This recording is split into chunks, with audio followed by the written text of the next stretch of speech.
কি শিয়াল ভায়া, সকাল সকাল মেজাজ এত ফুরফুরে যে? রাতের বেলা বুঝি ভালো শিকার জুটেছিল? আরে টুনি, শিকার তো আমি রোজই করি। আমার বুদ্ধির কাছে কে দাঁড়াতে পারে বলো তো? কাল রাতে তো কুমিরকে বোকা বানিয়ে তার পিঠের ওপর দিয়ে নদী পার হয়ে এলাম। হ্যাঁ, সে তো জানি। আবার ধরা পড়লে কুমিরের রাতের খাবার তোমাকেই হতে হতো। সাবধানে থেকো, জঙ্গলে এখন নতুন বিপদ এসেছে।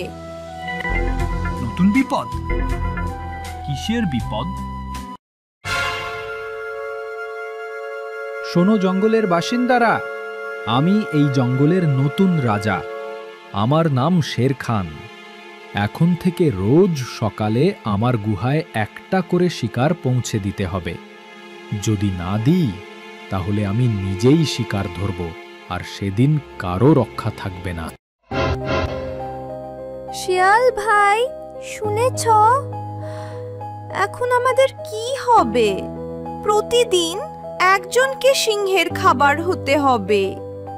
আমি আমি কি করব? সিংহটা তো আমাকে এক থাবায় শেষ করে দেবে। কি হলো তোমার এত বুদ্ধি? এখন সব বুদ্ধি কি ঘুলিয়ে গেল? সবাই বিপদে পড়েছে আর তুমি ঝোপের মধ্যে লুকিয়ে আছো। ছি ছি।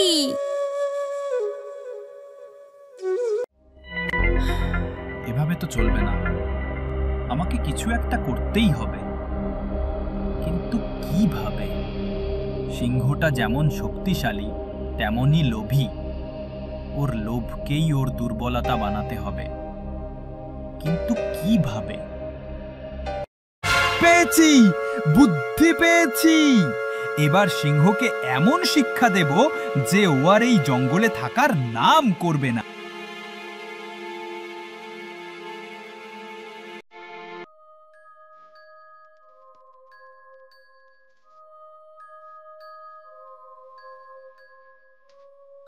এখনো আমার শিকার এলো না।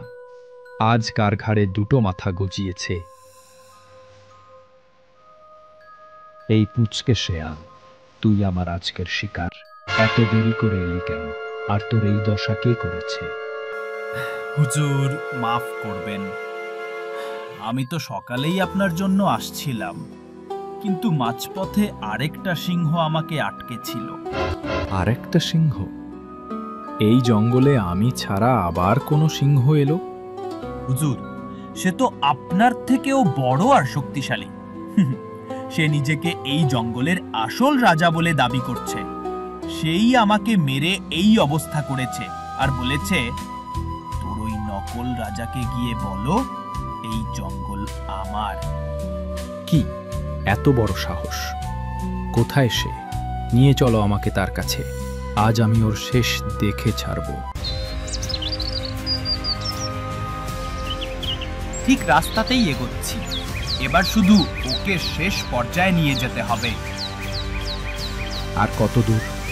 কোথায় তোর সেই রাজা? এই তো প্রায় এসে গেছি হুজুর। ওই যে পাহাড়টা দেখছেন, তার নিচেই একটা মায়াবী কুয়ার ভিতরে সে লুকিয়ে থাকে। সে নাকি সাধারণ কারো সামনে আসে না।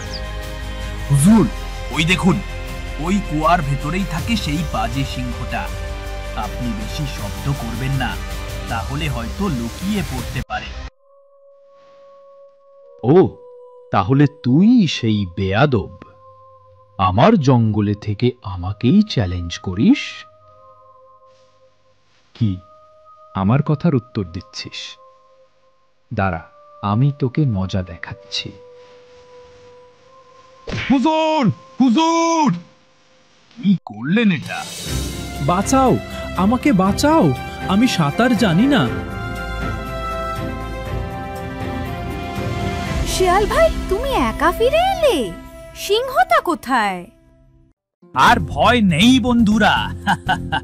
আমি ওই লোভী সিংহকে এমন শিক্ষা দিয়েছি যে ও আর কোনোদিন আমাদের ভয় দেখাতে আসবে না।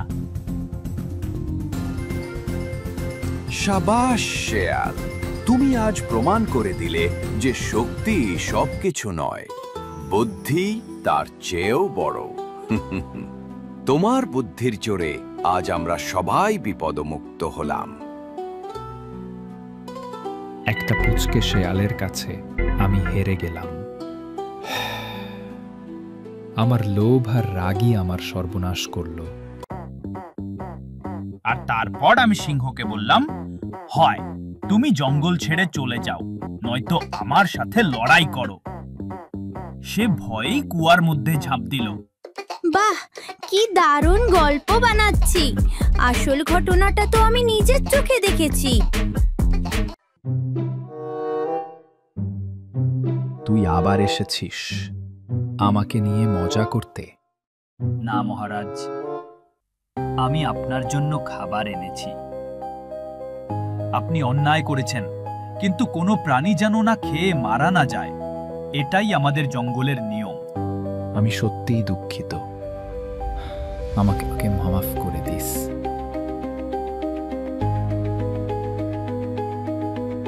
আমি তোমাদের সবার কাছে আমার ভুলের জন্য ক্ষমা চাইছি। আমার অহংকার আর লোভ আমাকে অন্ধ করে দিয়েছিল।